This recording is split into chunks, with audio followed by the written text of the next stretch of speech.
There were only two of them in the world. The watchmaker who crafted them had died in 1987, taking the mold with him to the grave. One was somewhere in a private collection in Switzerland. The other was on the right hand of Lester Whitmore, a 51-year-old pipe systems engineer who drove a 9-year-old Subaru and packed his daughter's lunch every morning before 6 a.m. Nobody in the boardroom of Aldgate Infrastructure Solutions had ever noticed it. Not in 4 years of meetings, not through hundreds of contract reviews, not across the dozens of times, Lester Whitmore had sat at that same laminate table and quietly fixed problems that others had created.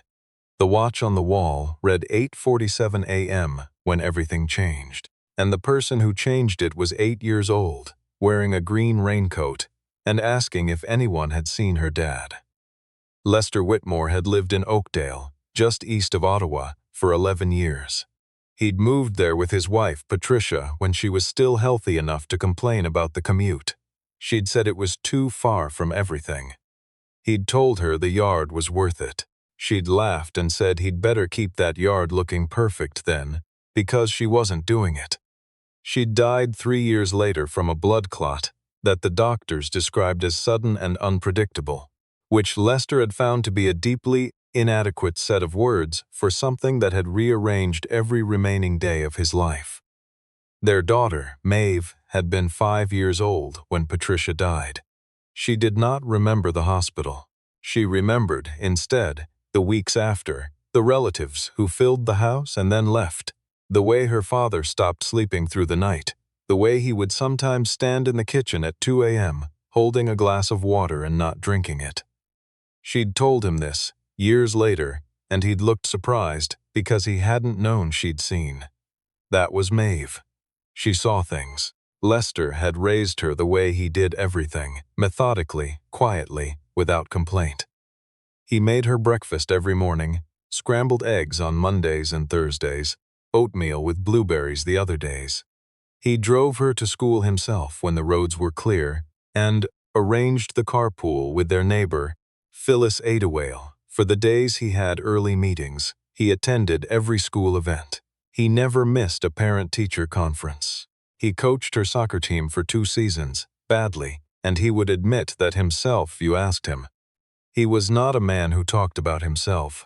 He was not a man who believed the world owed him an audience. He went to work. He did his job. He came home. His job for the past 4 years was at Aldgate Infrastructure Solutions, a mid-sized firm that managed engineering contracts for municipal water and drainage systems across eastern Ontario. Lester was a senior technical analyst. He had been hired by the previous operations director, a no-nonsense engineer named Hugh Fenelon, who'd recognized within the first interview that Lester Whitmore was the kind of person you built a department around. Hugh Fenelon had retired 18 months ago.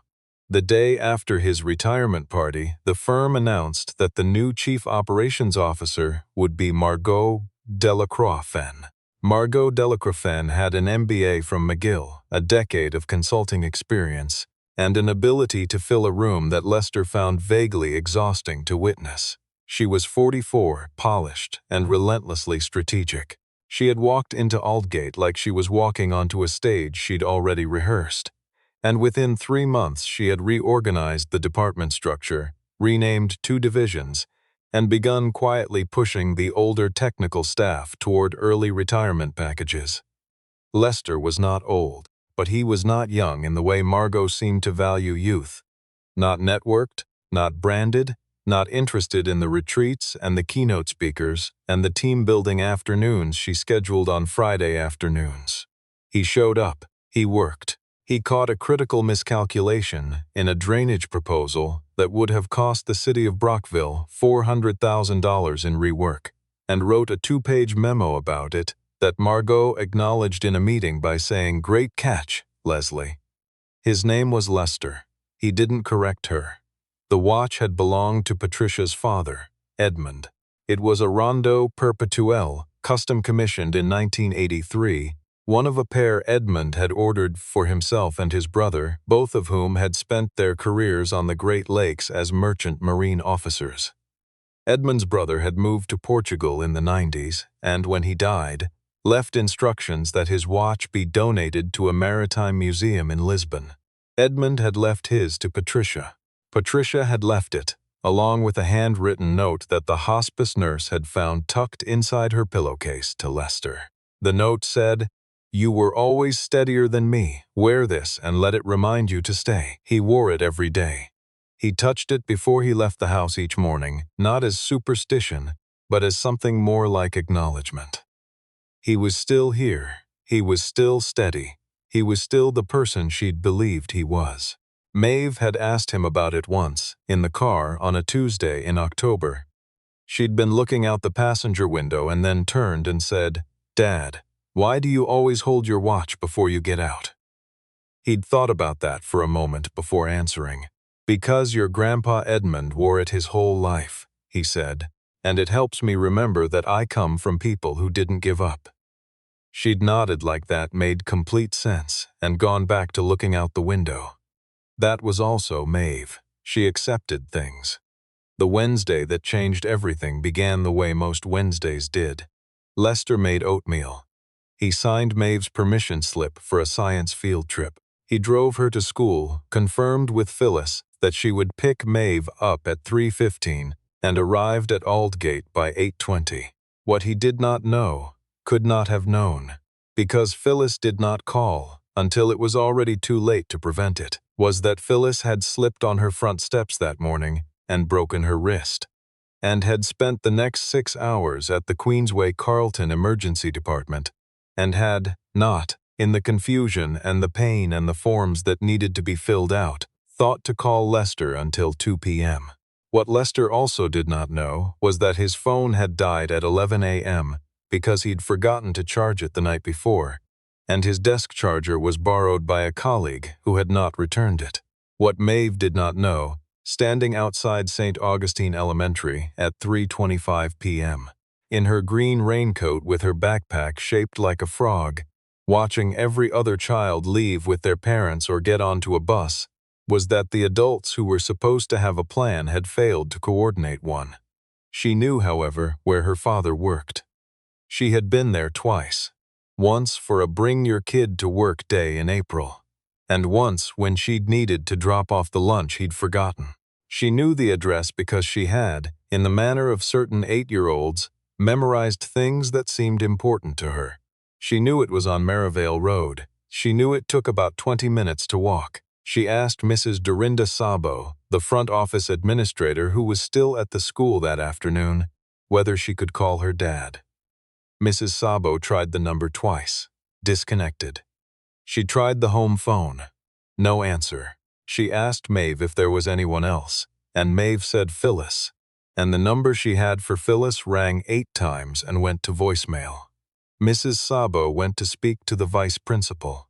She was gone for 4 minutes.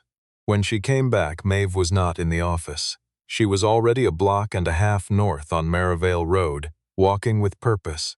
She arrived at Aldgate Infrastructure Solutions at 4:08 p.m., which was a thing that should not have been possible and was possible only because 2 older boys from the high school happened to be walking in the same direction, and Maeve had told them she was going to see her dad at work, and one of them, his name was Theo.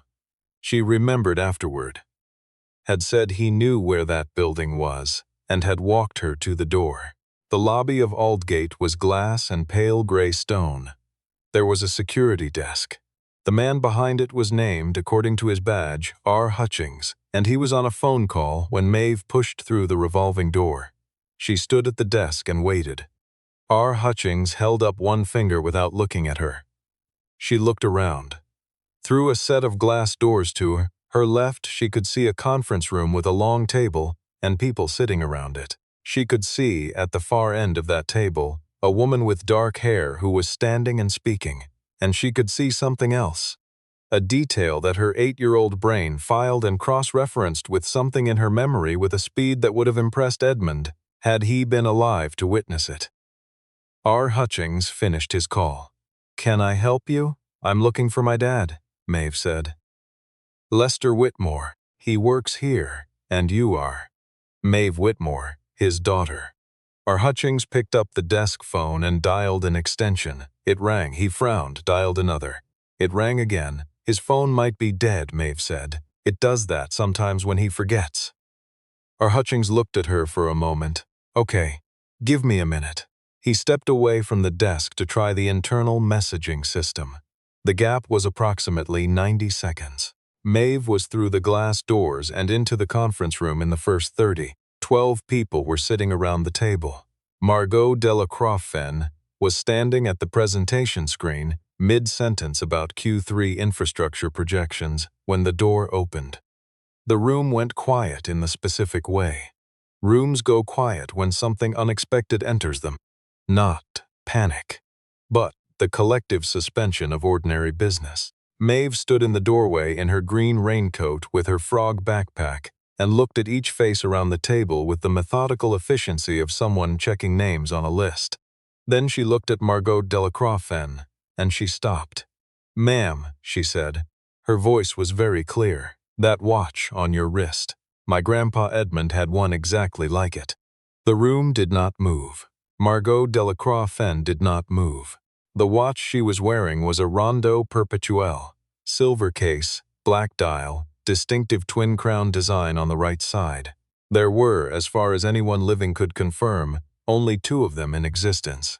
Maeve turned her head and spotted Lester Whitmore, who was sitting halfway down the left side of the table, staring at his daughter with the expression of a man who could not yet determine whether this was an emergency or something else entirely, and who did not yet understand that it was both. "Dad," Maeve said with relief. "I walked here. Phyllis didn't come. Lester was already standing. I know, I'm so sorry. My phone." He stopped. His eyes had moved from Maeve's face to Margot's wrist, the watch. He had seen it before. He must have seen it before. In 4 years of meetings, he must have noticed it at some point and let it pass through his mind without catching.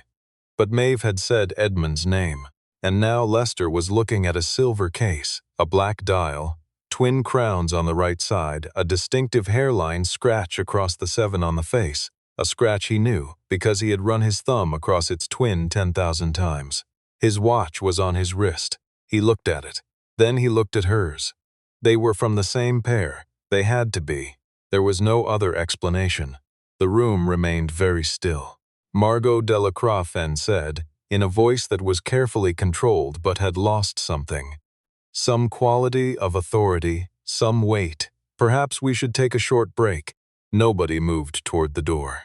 What came out over the next several weeks came out the way these things do, not in one revelation, but in layers, each one uncovering something beneath it that nobody had expected to find. The watch had belonged to Edmund's brother, Arthur Perayot. Arthur had died in Lisbon in 2009 and had specified in his will that his Rondo Perpetuel be donated to the Maritime Museum of the Atlantic in Halifax.